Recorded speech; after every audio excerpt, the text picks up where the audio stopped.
kò sí ológun kan tí ò ní wọná gbogbo ẹni tó bá dẹ̀ mọ Ọlọ́run tó mọ Bíbélì tó mọ Àlùkùránì ló máa wà lùjọ́ náà tí wọ́n bá sọ pé ta ni gbogbo wa ń jà fún aṣọ ìpè Ọlọ́run ṣùgbọ́n mo sọ fún ẹ lónìí wípé kò sẹ́ni kankan tó mọ Ọlọ́run nínú mùsùlùmí àti kìrìsìtẹ́nì bẹ́ẹ̀ oníṣẹ̀ṣe mọ Ọlọ́run bí Olúwa ṣe tó àti bó ṣe rí gangan Àlùkùránì yóò ṣàlàyé ẹ̀ fún wa tán bẹ́ẹ̀ Bíbélì yóò ṣàlàyé ẹ̀ ǹjẹ́ irú wípé Ọlọ́run dà gẹ́gẹ́ bí ìwé ènìyàn lẹ́nu ẹ̀ ògbò wàá wá ṣàlàyé bó ṣe tó sínú ìwé àwọn Yorùbá ní màṣírí ẹ̀ ó yá sọ fún mi tó bá ṣe wípé Àlùkùránì àti Bíbélì lè ṣàlàyé bí Olúwa ṣe rí fún wa ni ṣebí gbogbo wa la kà á fi ń ṣẹ̀sìn tá a fi ń kírun ìjà àmì ti ní màṣírí Ọlọ́run nínú Àlùkùránì àti nínú Bíbélì mo fi wákàtí sọ fún ẹ wípé gbogbo àlàyé tí Àlùkùránì àti ànábì Muhammad sallallahu alayhi wa sallam tí wọ́n ṣàlàyé fún wa bí Ọlọ́run ṣe tó ìròyìn Ọlọ́run ni wọ́n fún wa kì í ṣe pàápàá Ọlọ́run tí wọ́n bá sọ fún wípé wọ́n ń ròyìn ìyàn fún ẹ wọ́n ń júwèé bẹ́ẹ̀ ni ẹ ṣe rí àti dèédé bí ìwọ ṣe rí ẹni ẹ ju bó ṣe lérò lọ jẹ́ kí n fún ní example kékeré tí èmi bá mọ president lẹ́nu mi mọ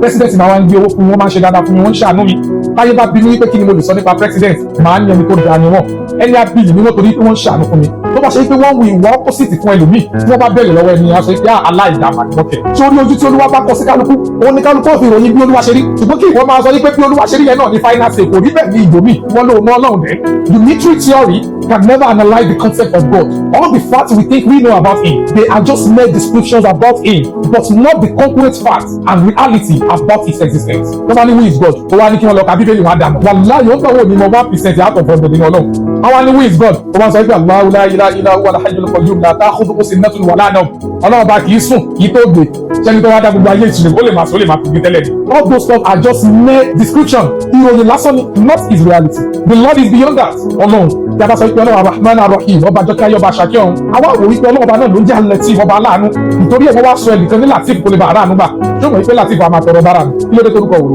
Ọlọ́run ọba náà ló ń jẹ́ arọ dáa ọba aláránṣe wọ́n wá wò wípé kí lágbájá lè bá a máa rí oore gbà kó lè bá a máa rí àránṣe lọ́dọ̀ àwọn ènìyàn wá sọ ní Razak ṣé wọ́n yí pé Razak àmà kó lè wọ́n sọ ẹlòmíì ní Habib olólùfẹ́ mélòó Habibu tó lost in love ìfẹ́ sọnù nínú ìgbésí ayé ẹ̀ orúkọ ni wọ́n ìròyìn ni wọ́n kì í ṣe pàápàá Ọlọ́run ó di ọjọ́ tí èèyàn bá tó empty ara ẹ̀ tó mọ̀ wípé kò sí nǹkan kan mọ́ kò sówó kò sáṣọ kò sí mọ́tò kò sí mùsùlùmí kò sí kìrìsìtẹ́nì kò sí ṣẹ̀ṣe kò sí ewé kò sí egbò kò sí oògùn kò sí nǹkan kan ọwọ́ ní kí ló wà ó ní kò sí nǹkan kan ìjọ yẹn lẹ́nu yẹn bẹ̀rẹ̀ sí ni mo tí wọ́n pè lọ́lọ́run torí pé Ọlọ́run bá lórí ìbọ́ọ̀bù látara emptiness látara àìsí nǹkan kan ibi àìsí nǹkan kan yìí làwọn nǹkan wá bẹ̀rẹ̀ sí ní ẹ̀gbọ́n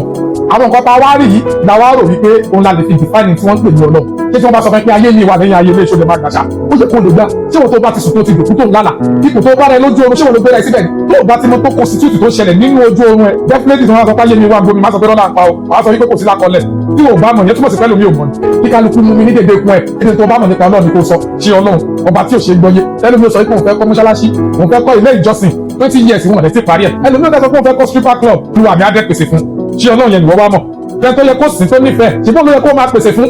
ẹlòmí pẹ̀lú làákàyè kékeré a wá sọ pé